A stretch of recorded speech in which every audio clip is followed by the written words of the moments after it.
Another client termination notice, my assistant Lisa asked as I stared at the email on my screen. That's the fifth one this week. I nodded, my jaw tight. All of them giving the same reason. They were transferring their business to Summit Solutions, my brother David's company. My name is Alexandra Chen, and at 35, I was watching the business I'd spent 10 years building crumble piece by piece.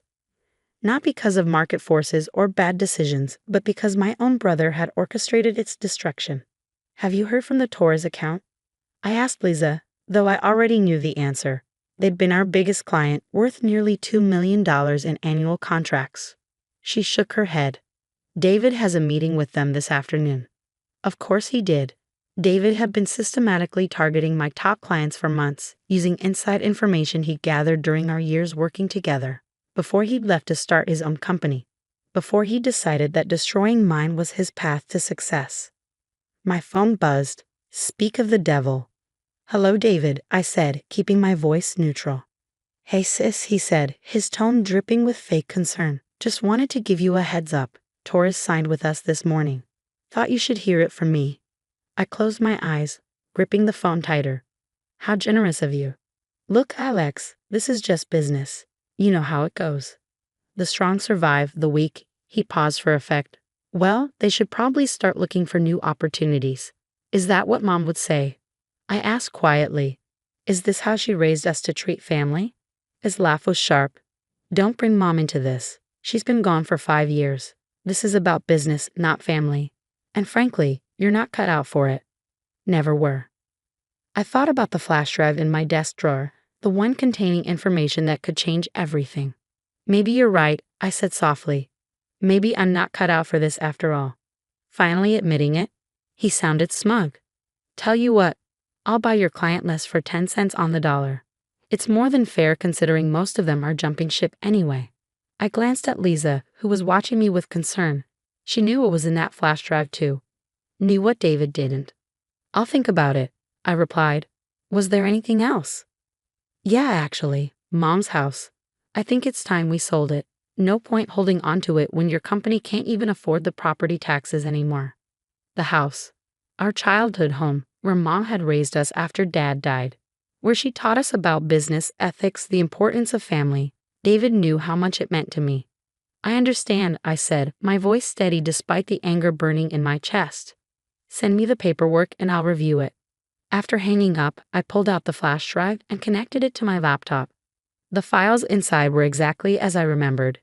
Emails, financial records, client communications. All documenting David's methods for stealing my clients. What he didn't know was that I'd been gathering evidence for months. Every underhanded tactic, every stolen trade secret, every violated non-compete agreement, all meticulously documented. But that wasn't even the biggest secret. Should I call them? Lisa asked, knowing exactly what I was thinking. I nodded. It's time. Set up the meeting for tomorrow. She picked up her phone, dialing a number we'd had ready for weeks. Hello, Mr. Torres. Yes, this is Lisa from Chen Consulting. Ms. Chen would like to schedule that meeting we discussed. Yes, the one about Summit Solutions' fraudulent certifications. I smiled, remembering the day I discovered David's biggest mistake. In his rush to steal my clients, he falsified his company's security certifications, the ones required to handle government contracts. The same contracts that made up 60% of the Torres account. David thought he was destroying my company. He didn't realize he was actually destroying himself. Meeting confirmed for 9 a.m., Lisa announced. Mr. Torres sounded very interested in what we have to share. I stood up, walking to the window of my office. The city sprawled below, including the gleaming building where David's company was headquartered. He was probably there now, celebrating his latest victory, thinking he'd finally beaten his big sister. Send the preliminary documents to the FBI as well, I told Lisa. It's time they had a look at Summit Solutions' certification records. Mom always said that success wasn't about being the strongest or the most ruthless. It was about being the smartest, the most prepared. About doing things the right way, even when others didn't. I touched the photo of her on my desk, remembering her words from so long ago. The truth always comes out, Alexandra. Your job is to be ready when it does. Well, Mom, I thought. I'm ready now. My phone buzzed again. Another message from David. Checking in about that client list offer. Tick-tock, sis. Time's running out. I typed back a simple response. You're right, time is running out, but not for me. The next morning, I arrived at the office early. The meeting with Mr. Torres wasn't until 9, but I needed time to prepare. Lisa was already there, arranging documents on the conference room table. Everything's ready, she said, handing me a coffee. FBI agent Wilson called. They're very interested in the certification documentation we sent over. I nodded, reviewing the papers one last time. Financial records, emails, and most damaging of all, proof that David had forged federal security certifications to handle government contracts. It wasn't just unethical, it was criminal. My phone buzzed. David again. Just had breakfast with Johnson Tech. Guess who's their new strategic partner? Your client list offer expires at noon. Take it or leave it. I set the phone down without responding. Johnson Tech was about to learn some interesting things about their new partner. At 8:55, Mr. Torres arrived. He was a tall man with sharp eyes and an even sharper mind. Exactly the kind of person who wouldn't appreciate being deceived. Alexandra, he said as I greeted him. Your message was concerning. You mentioned something about Summit Solutions certifications. Please sit down. I gestured to the conference room. What I'm about to show you affects not just your company, but potentially your government contracts as well. For the next hour, I laid out everything we discovered. How David had falsified his company's security credentials. How he'd used stolen information to poach clients. The federal regulations he'd violated in the process. Mr. Torres's face grew darker with each revelation. These government contracts, he said slowly, they require top-level security clearance. If Summit Solutions isn't properly certified, your company could be held liable. I finished. The contracts could be voided, and there might be federal penalties. He picked up one of the documents, examining it closely. And you can prove all of this. I pulled out the flash drive.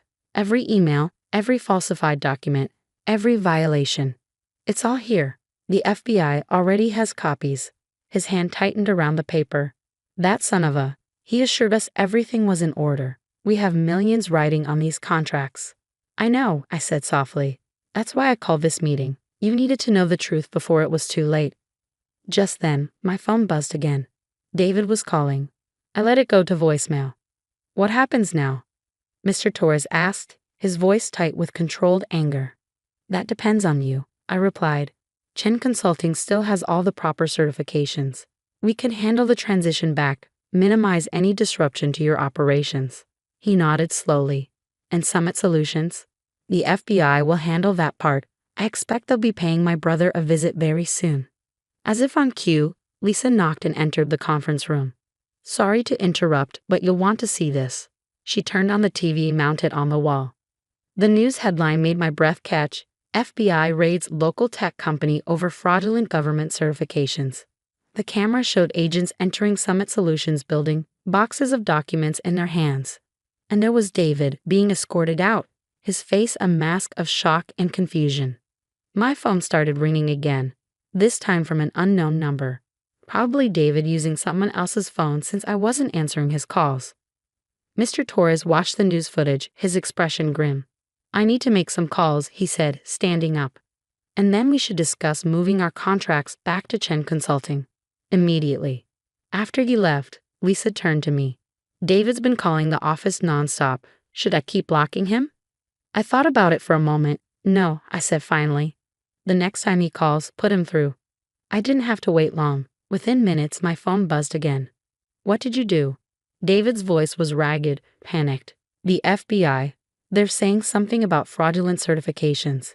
Alex, you have to help me. I closed my eyes, remembering all the times he tried to destroy my company, steal my clients, take away everything I'd built. Help you. I repeated softly. Like you helped me, David? Is this the kind of family support you were talking about? This is different, he shouted. This is federal charges. I could go to prison. Yes, I said calmly, you could. Actions have consequences, David. Mom taught us that, remember? He was quiet for a moment. When he spoke again, his voice was different, smaller, almost like the little brother I used to know. Please, Alex, I messed up. I know that now, but I need my big sister. I gripped the phone tighter, thinking about everything that had led us here, the choices he'd made, the lines he'd crossed. "I'll have my lawyer contact you," I said finally. "But David? This is the last time. Whatever happens next, we're done." I hung up before he could respond, feeling a weight lift from my shoulders. Through my office window, I could see more news vans arriving at Summit Solutions. The story was breaking wide open. Lisa appeared in my doorway. "Johnson Tech is on line 1. They want to discuss moving their business back to us." I nodded, picking up the phone. It was time to rebuild what David had tried to destroy. But this time, I'd do it knowing exactly who I could trust and who I couldn't. 3 weeks after the FBI raid, I sat in my office reviewing contracts. Johnson Tech, Torres, and most of our other former clients had returned, their trust in Chen Consulting restored. Summit Solutions was under federal investigation, its assets frozen, its reputation in tatters.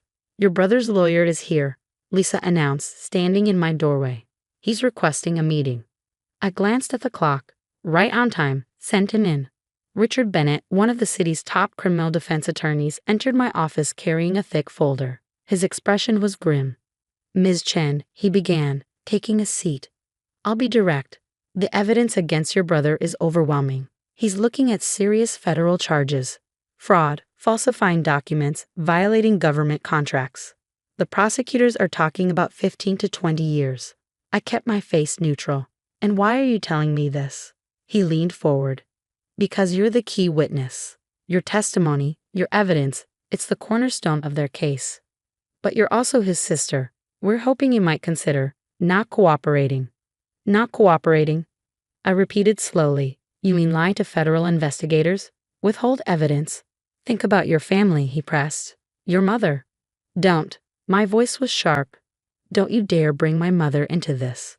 David didn't think about family when he was trying to destroy my company, when he was stealing my clients, when he was threatening to take our childhood home." Bennett shifted uncomfortably. "He made mistakes. He knows that now.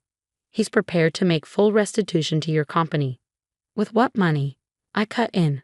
"The money he stole from my clients, the funds he obtained through fraudulent contracts. That money isn't his to offer." Just then, my phone buzzed. A text from David. "Please help me, Alex. I'm begging you. Mom would want you to help family." I showed the message to Bennett. "See this? Even now, he's trying to manipulate me, using our dead mother to avoid consequences." "Ms. Chen." "No," I said firmly. "I'll tell you exactly what I'm going to do. I'm going to testify. I'm going to provide every piece of evidence I have. And I'm going to make sure that everyone knows exactly what David did." "He's your brother," Bennett tried one last time. "Yes, he is. And that's why this hurts so much. But sometimes the people who hurt us most are the ones closest to us. And sometimes loving someone means letting them face the consequences of their actions." After Bennett left, I drove to our mother's house, the one David had tried to force me to sell. The garden was overgrown, but her roses were still blooming. I sat on the porch steps, remembering all the lessons she'd taught us there. "Always do what's right," she'd say, "even when it's hard, especially when it's hard." My phone buzzed again, this time from an unknown number. I answered, knowing who it would be. "Alex?"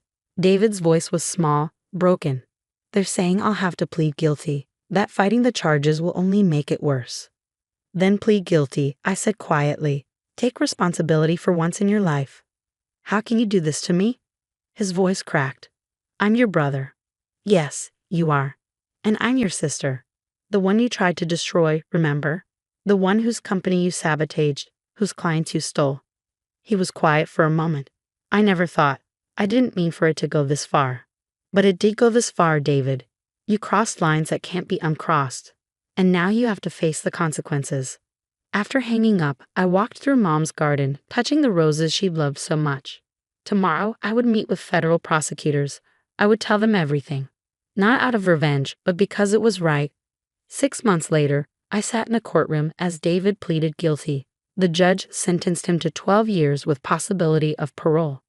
As they led him away, he looked back at me one last time. I saw something in his eyes I'd never seen before. Understanding. That evening, I returned to Mom's house. But this time, I wasn't alone. Lisa and several workers were with me. "Are you sure about this?" Lisa asked as we walked through the overgrown garden. I nodded. Mom always wanted to help people. This is how we'll honor her memory. The sign was already being installed at the front gate. Chen Foundation, supporting ethics in business. We were turning the house into a nonprofit, dedicated to helping small businesses protect themselves from fraud and unfair practices. David's actions had shown me how vulnerable companies could be. Now I would use that lesson to help others. In my office at Chen Consulting, I kept one reminder of everything that had happened. The flash drive that had started it all. Not as a trophy, but as a reminder that sometimes doing the right thing means making the hardest choices. David writes to me sometimes from prison. His letters are different now, more reflective, less manipulative. Maybe he's changed. Maybe he hasn't. But I know I did the right thing, not just for me, but for him too. Mom always said that true strength isn't in winning at any cost. It's in standing up for what's right, even when it breaks your heart. Looking at her roses blooming in the foundation's garden, I know she will be proud. Not because I won, but because I did it the right way. Sometimes the hardest lessons come from the people we love most. But sometimes those lessons lead us exactly where we need to be.